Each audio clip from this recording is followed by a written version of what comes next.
হবিগঞ্জ জেলার বাহুবল উপজেলার হাফিজপুর গ্রামের কৃষক মোহাম্মদ তৌহিদ মিয়া বাড়ির পাশে প্রায় 40 শতক জমিতে মাচা তৈরি করে রঙিন তরমুজ ও সাম্মাম চাষ করে সফলতা পেয়েছেন। মাচায় হলুদ, কালো ও সবুজ রঙের তরমুজ এবং ঝুলন্ত সাম্মাম খেতে রসালো ও সুস্বাদু।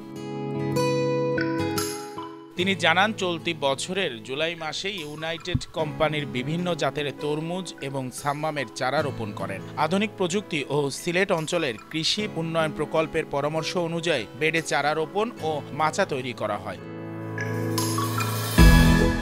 তৌহিদ মিয়া আশা করছেন, তরমুজ ও সাম্মাম বিক্রি করে তিনি প্রায় 3.5 লাখ থেকে 4 লাখ টাকা লাভ করতে পারেন। প্রতি কেজি তরমুজের দাম 100 থেকে 120 টাকা এবং সাম্মামের দাম 200 থেকে 300 টাকা। স্বামী স্যার আমার পরামর্শ দেওয়ার পরে আমি এখানে এই জমিটা 40 শতক জমিতে আমি 3টা কালারের তরমুজ চাষ করি। পাশাপাশি আবার সাম্মামও চাষ করি, মানে যে গাছটা মরে গেছে এটা আমি সাম্মাম চাষ করছি। এতে আমার ফলন খুব ভালো হয়েছে। আমার এখানে 1300 গাছ আছে। 1300 গাছের মধ্যে আমার 1300 গাছে টোটাল ভালো রয়েছে। আর এই 1300 গাছের মধ্যে আমার 2টা করে ফলন আইছে। প্রায় 60 টনের মতন আমার এই জমির মধ্যে ফলন আছে।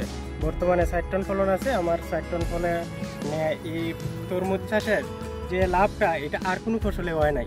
উপসহকারী কৃষি কর্মকর্তা শামিমুল হক জানান, এই অঞ্চলের মাটি তরমুজ ও সাম্মাম চাষের জন্য উপযোগী। এছাড়া আধুনিক প্রযুক্তি ও যথাযথ পরামর্শের মাধ্যমে তৌহিদ মিয়া প্রদর্শনী আবাদে সফল হয়েছেন। তরমুজ প্রদর্শনী চাষ করার জন্য কৃষক তৌহিদ মিয়াকে পরামর্শ দিয়েছি।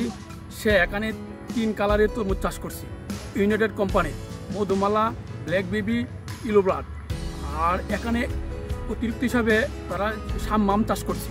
আমরা পরিপূর্ণ দেখছি সাম্মামের কীরকম ফলন আসে। তো এখানে দেখা যাচ্ছে যে দেখার মতো আর কি, সব কালারই সুন্দর হয়েছে এবং মানুষের দিকে এটাতে আগ্রহ হইতেছে এবং অনেক দিন দিন তরমুজের আবাদ বাড়ছে।